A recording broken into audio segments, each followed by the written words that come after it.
Mwiriwe neza abakunzi ba hafi 50 TV, ni umuhungu wanyu Murenzi ubasuhuza. Kuri uyu munsi tariki ya 15 z'ukwezi kwa karindwi umwaka wa 2020, inkuru igezweho ni uko muri Kigali abantu bataramenyekana batabuye inzu i Kibagabaga maze bibayo televiziyo n'ibindi bikoresho bitandukanye. Ese aba bajura baje bate? Hari sangahe? Ntujye kure, ni inkuru turi kugutegurira nk'uko ugiye kuyibona mu mashusho akurikira. Iyi ngiyi ni hafi 50 TV, kanda like, share, ukore na subscribe kugira ngo inkuru zitandukanye zigende zikugeraho.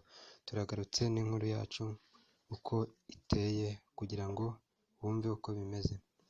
Ahagana saa moya z'umugoroba nibwo binyujije kuri Twitter uwitwa Prive yagize ati: abantu bataramenyekana bateye iwanjye maze batabura inzu biba televiziyo, ibikoresho bitandukanye byo mu nzu. Muri ibyo bikoresho harimo televiziyo, laptop n'ibindi bitandukanye.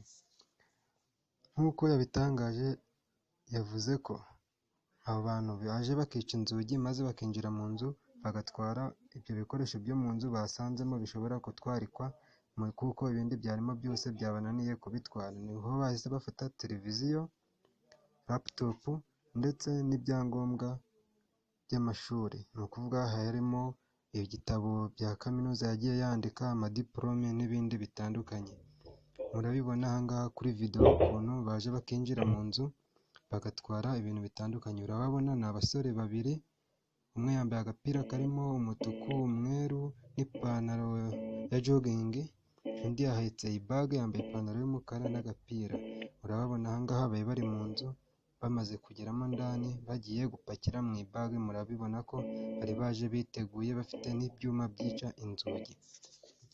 Akimara kubishyira kuri Twitter rero abantu baje bamwihanganisha, ndetse we asaba ko abantu bakora share y'iyo video kugira ngo babashe kuba ubazi yagaragaza aho batuye. Namwe nimwirebere muri iyi video, urabona uwo musore muremure wambaye agapira karimo umutuku, umweru n'umukara, afite icyuma bicishije inzugi. Ni inkuru ibabaje, aho nk'uko uyu muturage urabona ko yagiye ku kazi, atuye Kibagabaga, abo bantu bakaba baje bagatwara ibikoresho bye.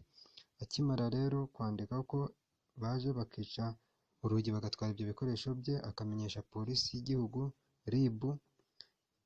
RIB yahise iza iramusubiza iti: muvandimwe Prive, ukwiye kwegera ibiro bya sitasiyo ya RIB kwegereye ugatanga ikirego maze iperereza rigatangira.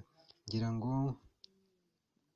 birazwi ko iyo umuntu yagize ikibazo nk'icyo yegera RIB cyangwa polisi maze akabereka ayo mashusho yafashwe na kamera yiwe mu rugo, maze bagatangira iperereza bakareba abo bantu niba bamenya aho batuye.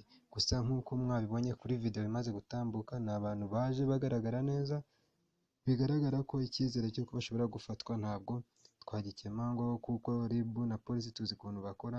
Mu minsi ishize twabonye abandi bibye umu agent nabo babasha gufatwa. Murabibona ko uyu Prive iyi post ye hari saa 12 n'igice nibwo yayanditse, asaba neza ko umuntu wese yakora retweet ndetse na polisi ikamufasha kugira abo bantu bagaragare.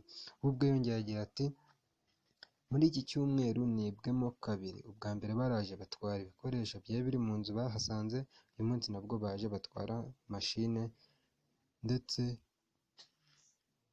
n'ibyo bikoresho bindi yifashishaga ku masomo ye. Urumva ko izo dokima niba atarazikoreye kopi ngo azikore scan, ubu ngubu yaba yahombye. Ni ahacu rero kugira ngo dukoreshe turebe iyi video tuyisharinge maze tubashe